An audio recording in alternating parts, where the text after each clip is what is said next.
compliance specialist. Kavini, thank you so much for joining us this morning and a warm welcome to Area Code. Thank you so much for having me. I really appreciate the opportunity to utilize my voice, especially ahead of Workers' Day, which is tomorrow. Let's start off by understanding, the Workers' Day itself. And as you had mentioned, ahead of Workers' Day, which is tomorrow, you said that corporate South Africa has a GBV problem. What do you mean by this?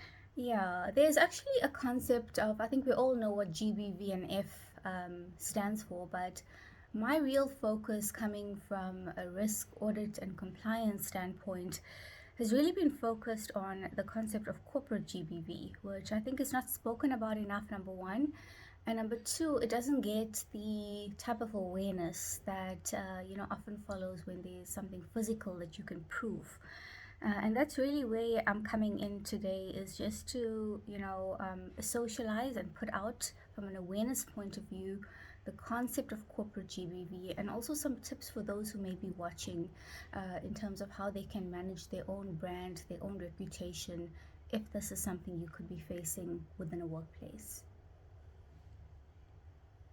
You bring up such a very important point here when you look at the different dynamics of gender-based violence in the Yes. workplace. How does this issue that we are really dealing with show up in corporate workplaces where there's no physical abuse? And I think one can also argue that um, it's an issue that might also just have an underlying tone where most people can miss it very easily. Yes, I think that has sort of been some of the experience that I've had to draw on. And after creating Boss Babes of South Africa in 2020, I've really been focusing on how can I, empower women in a tangible way and leave them with knowledge that can make them feel empowered. For me, my journey was very much around speaking up about a particular issue, be it ethical or unethical, and thereafter starting to note various forms of retaliation being levied against me. And like you said, it is often very difficult to pick up because we're living in a digital world. Emails are being sent every day. It's part of your job to look at a particular email. It's just that, as you mentioned as well, sometimes there can be undertones that you may miss.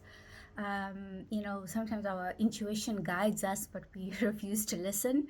And many women in corporate these days are facing, I want to say, the silent pandemic, as I call it. And I really want to draw awareness around it because it is not okay. It is not okay from a dignity, a fairness, and a respect perspective, which is what Workers' Day actually stands for on the 1st of May. And yeah, my mission in life these days is really just to empower women with the knowledge if they may be facing the scourge of corporate GBV, which includes harassment, sexual harassment, intimidation, bullying, the list goes on. But yeah, really, it's about being able to understand those emails, pick up when there's a shift in tone, pick up when, for example, you're being left out of meetings, you're being sidelined, your voice no longer matters, and be able to tie it back to what we call in risk management the root cause. What is actually causing this? Let's look at South Africans' labor law. Yes, yes. South Africa has a strong labor law, labor laws rather. Why, in your professional capacity and as the voice of reason today, why are harassment complaints still being silenced? I think we can also make a very typical example that recently happened in the courtrooms of the judge. Yes. I can't recall the name, and this was an incident where one might argue that it's getting away with murder. It's actually the judge case from the Eastern Cape. I think it was Mbingineni, if I'm not pronouncing that Yes, correctly. But yes, yes. yeah, that was something that I think is now under review, because initially it was said he was not guilty, or he was guilty, I think, of just misconduct. And now it's being looked at at the highest levels from a legal perspective, and saying now it's gross misconduct. I think anyone that is in any organization, be it in public or private, if you choose to use that power that you're given, and you choose to misuse it, and you choose to use it for personal power or not aligned with the organizational goals, then that is where it starts to trigger red flags for me. There's often a power balance when you look at corporate GBV.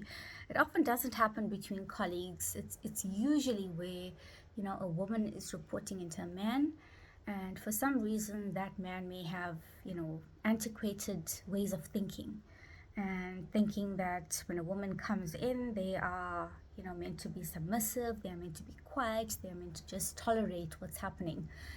And I can safely say the modern woman of today that finds himself in leadership positions, especially someone who's affiliated with professional bodies such as SICA, there's UMSA, there's the ethics community, the compliance community, is not going to sit back when things are not done correctly. They're going to speak up. And unfortunately, in the way that, I guess, things are often pushed under the carpet, unfortunately. We've got one of the best constitutions, we've got powerful guidelines on, good conduct in the workplace. These are all legal, I want to say, documents that have been put out, I guess, many years ago. But for me, the biggest problem is having all of that in place, but not having ethical leadership where they are driving compliance to those very policies. I think in South Africa we don't have a problem with policies, we have a problem around complying and applying what the policy says you need to be doing. And the impact on women's careers and their ability to lead? Yes, it has a very unfavorable impact, depending on what kind of situation you are. But I also mentor a lot of young individuals, and I coach them. And for me, the theme seems to just be disturbingly common. It's every second person that I mentor or coach or I meet for a quick advisory session seems to be experiencing some form of corporate GBV within their own space. It leads to someone feeling despondent. It leads to mental health challenges. It also leads to where, a particular manager, I want to say, sees these boundaries, or you communicate these boundaries, and, for example, they don't receive that well. They receive it as now you're being insubordinate because you've, rejected their charm as such. And then they go on often defaming a woman and starting to pick on your performance and start to pick on every single thing that was perfect when they hired you. So there's a clear disparity that starts to exist the minute you speak up and the minute you call out behavior that is inappropriate or unethical. Practical steps that maybe should be taken, organizations should take right now to address corporate gender-based violence? I think we must get back to the basics. All companies have an onus to follow the laws of South Africa, and these are not just, what can I say, optional. These are not optional. These are not negotiable for companies. So a call out and a reminder and a call for dignity and respect starts with, following the legal policies that are promulgated in this country. To follow the Act, the Labor Relations Act, which I think we often ignore, and for companies to start to follow their own policies and don't implement it selectively. If someone is working within a company and they are choosing to misuse their power and harass women and treat women poorly, there needs to be repercussions for that. We as leadership cannot be turning a blind eye and pretending that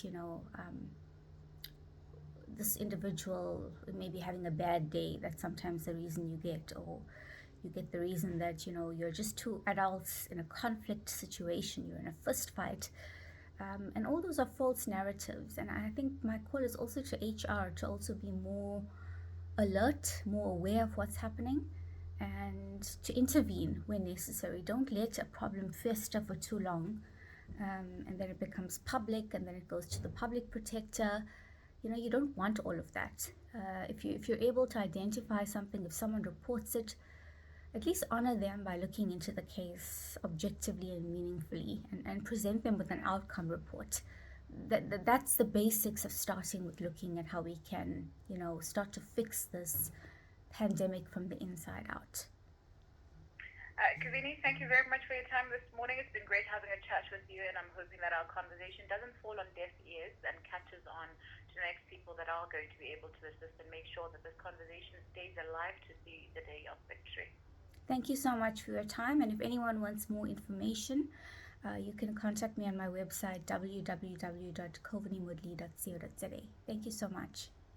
Thank you very much. And that is Kavini Mudley, who is a chartered accountant and governance risk and compliance specialist, speaking to us this morning about Workers' Day. Well, looking at Workers' Day from a dignity and ethical leadership perspective, to say that we do have a corporative gender-based violence problem that we need to really solve.